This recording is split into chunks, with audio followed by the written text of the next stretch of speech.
Hey y'all, for Thanksgiving yesterday I made vegan ribs for the first time and I told y'all I would come back and show y'all the recipe, so let's go. I've seen so many recipes for these, so take and pick, what works best for you, but this is how I ended up doing it. So I'm using jackfruit as my meat substitute for this recipe. I used 1 can because it was just me. When you do jackfruit in a can, you need to make sure that you drain it and rinse it thoroughly. I then boiled it for about 30 minutes.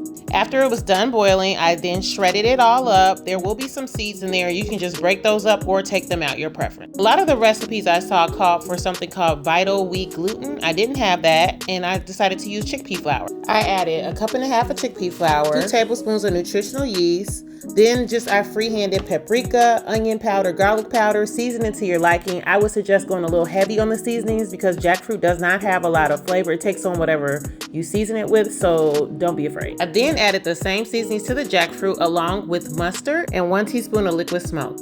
I then added the dry mixture to the jackfruit, mixed it up thoroughly, and then pulled out some parchment paper to form kind of like a loaf, forming it into the shape of a loaf. If I didn't say it before, I also added oats to help it bind together because I didn't want to use like Beyond Meat or anything like that.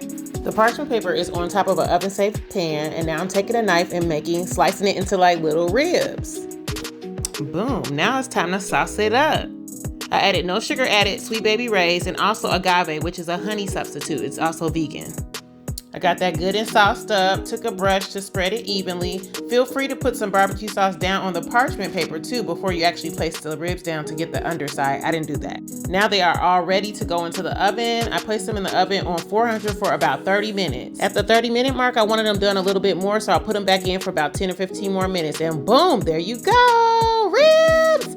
These were amazing, y'all. They were really, really good. Let me tell you, the consistency, everything. You couldn't tell me I wasn't eating ribs. And I'm making this video the next day, and they are even better day 2. I love all the different ways you can be creative in this plant-based life and still eat some of your favorites that you used to without the negative impact. It's just amazing. Like and follow for more.